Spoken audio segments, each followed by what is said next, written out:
Hi, in this section we are going to cover sources of law. When most people think of the law, they think of those laws that are passed by the legislature. In reality, the American legal system is a complex interplay of different types of law coming together to create a complete legal framework.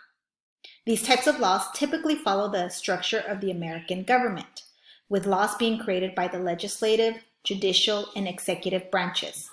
Understanding each of these branches, their respective roles, and how they work together is essential to understanding our American legal system. So, for sources of law, we're going to look at constitutional law, statutory law, administrative regulations or law, precedent, case law, or also known as court opinions and decisions, and then lastly, common law. So, when we start off with constitutional law, essentially what constitutions do, they establish the form of government, and it also enumerates its powers as well as the rights and liberties of its citizen. In the United States, constitutions are the highest level of authority, of legal authority at both the federal and state level.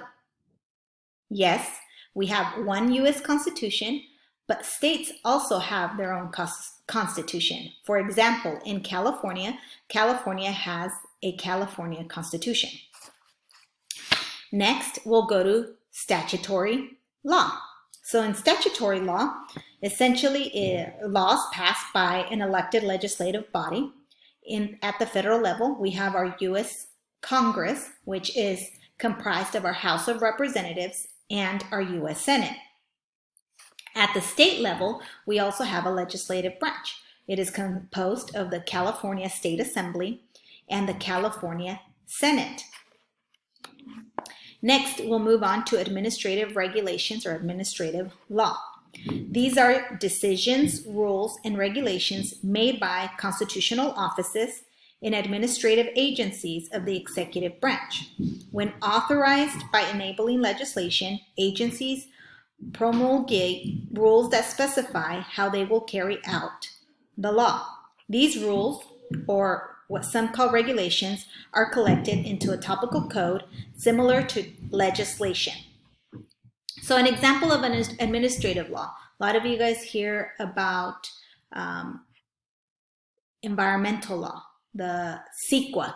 A lot of folks talk about the California Environmental Quality Act. That is CEQA.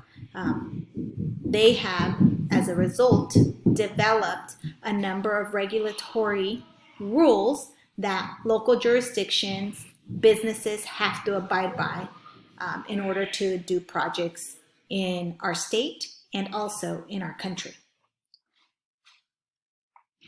Next, we will go to precedent, or what also is known as case law, more commonly known as court opinions or decisions. And these are created by the courts through the assembled published appellate decisions of a jurisdiction. You may be saying, well, what are appellate decisions? Appellate is at the second level of the court structure that you guys will learn more about next week. And it is mandatory binding law on the lower courts in that jurisdiction. So courts only make law on the cases brought before them. So that means that case law essentially is reactive in nature, made in response to a dispute, and restricted to the boundaries of that dispute. Majority of the case law that you and I may hear about are in the news.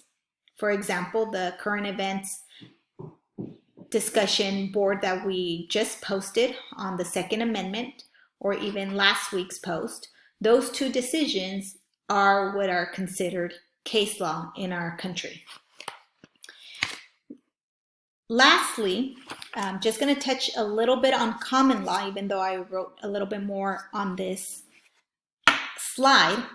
Common law is essentially tradition passed on into our American legal system. Common law will be covered in Chapter 3 of the Reason and Law book, but what we see is that its origins are in local customs or in the minds of judges themselves. They decided cases in the name of the crown of the England system. Well, what does that mean? Again, so our court system still encompasses a lot of the traditions that our founding fathers brought with them from the system that they were used to in Europe, in England.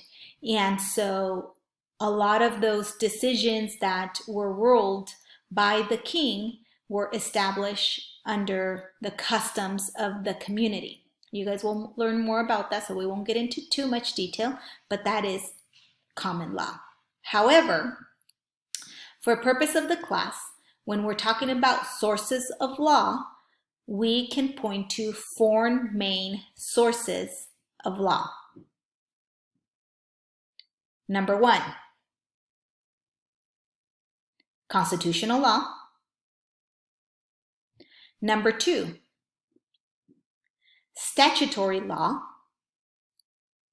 Number 3, administrative law. Number 4, case law.